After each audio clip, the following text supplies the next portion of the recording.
예, 안녕하세요. 이번 시간부터 하양류 관리기사 굴착공학 수업을 함께 진행할 송진혁이라고 합니다.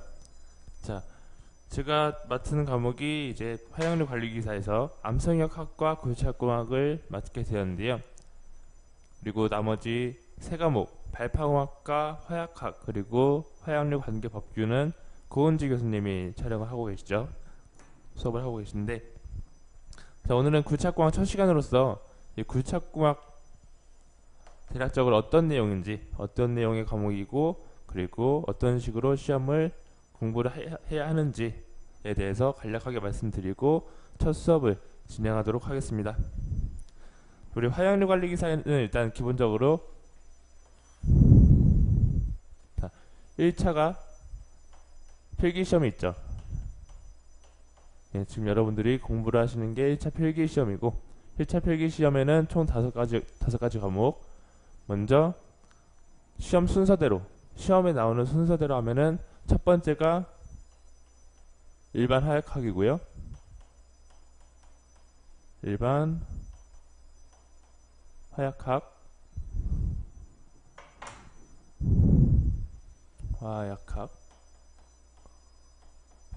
두 번째가 이제 발파공학이죠. 발파공학. 세 번째가 암성역학.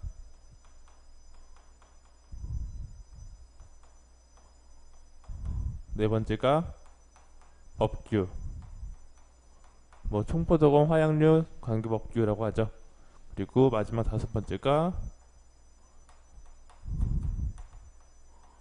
굴착공학이 되겠습니다. 자, 이렇게 1차 필기시험에는 총 5가지 과목이 있고, 이 5가지 과목에 각각 20문제씩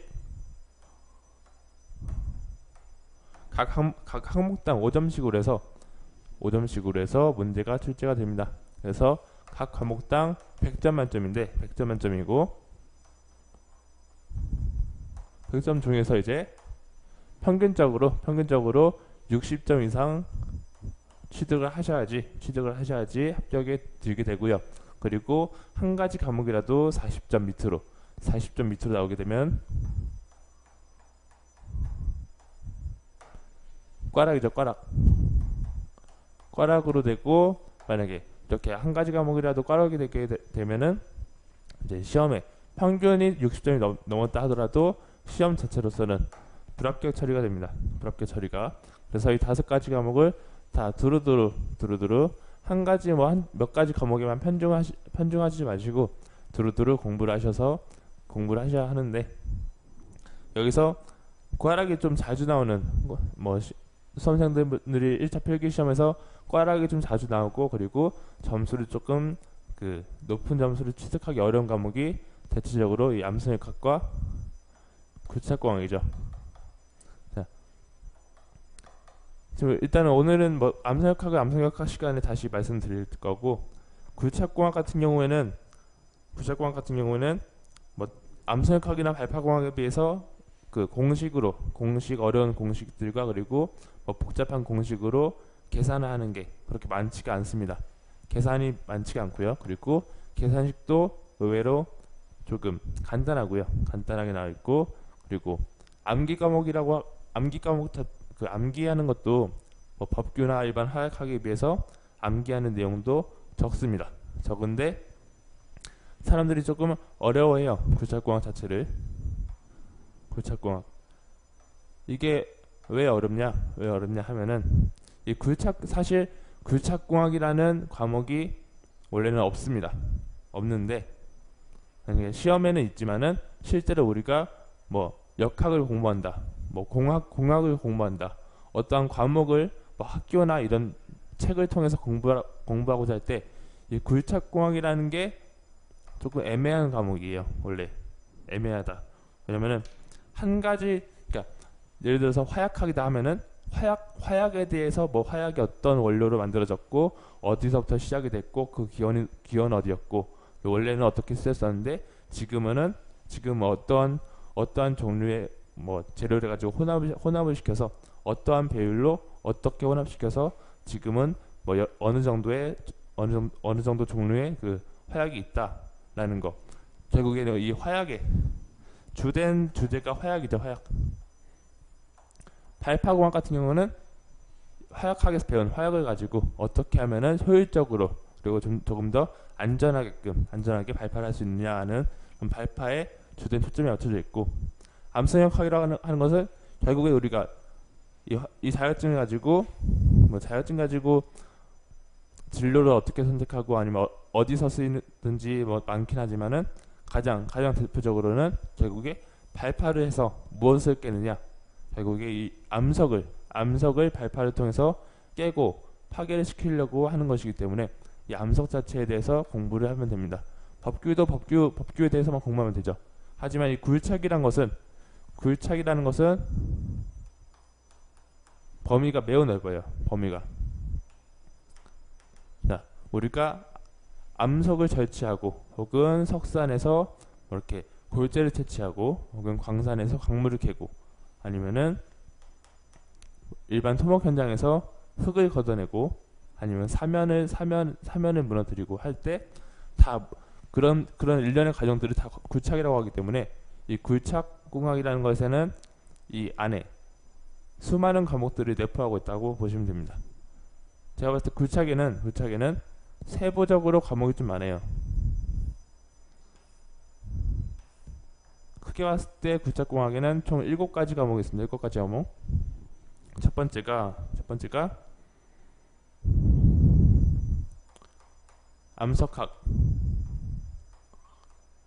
암석학이라는 것은 우리가 여기 시험에서 배우는 암석학과는 조금 다르고요. 암석역학이라고 하는 것은 이 암석을 가지고 연구를 해서 어떻게 파괴시키고 또 어떻게 분류를 해서 나타내고 또 암석의 여러 가지 특징들을 파악하는 게 암석역학이라고 한다면, 암석학이라는 것은 암석 자체에 대해서 기본적인 암석 자체, 보통 암석이라고 하면은 크게 봤을 때 세 가지로 분류되죠. 화성암, 변성암, 퇴적암.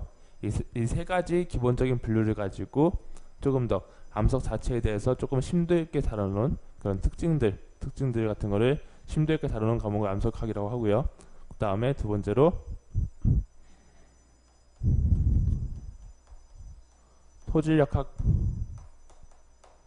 토질역학이라고 하는 것은 흙에 대해서 조금 이렇게 그러니까 암석역학과 조금 다른 개념이죠. 비슷하면서 암석역학이라는 것은 암석에 대해서 주로 다룬 학문이고, 토질역학이라는 것은 결국에 이 흙에 대해서 기본적으로 다루는 학문이라고 볼 수가 있죠.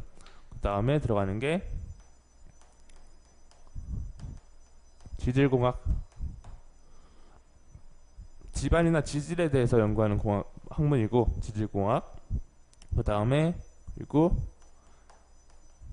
암석역학도 어느 정도 겹치는 부분이 많아요. 암석역학. 그리고 사면공학이라고 해서 안반사면 혹은 흙사면에서 이 사면들이 어떠한 외부적인 혹은 내부적인 요인에 의해서 파괴가 되고 혹은 안정이 되고 무너지고 안 무너지고 이런 것들 연구하는 학문. 그리고 또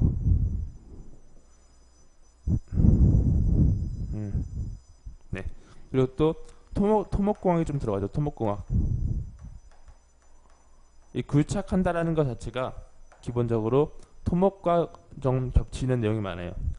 어떤 식으로 아파트를 세울 것인데, 아파트를 세우기 위해서 그 집안의 기초 부분, 기초 터팍이라고 하죠. 터팍이라든가 아니면은 그 지하 시설, 지하에는 보통 아파트나 아니면은 일반 건축물들 지하에 가보시면은 지하 주차장이 있고, 그리고 엘리베이터실이 있고, 그리고 전기실, 기계실, 이런 방제실, 이런 각종 이렇게 건물의 설비에 필요한 것들이 다 지하에 있거든요. 그런 것들을 다 구축하기 위해서 토목공학에서 이제 특히나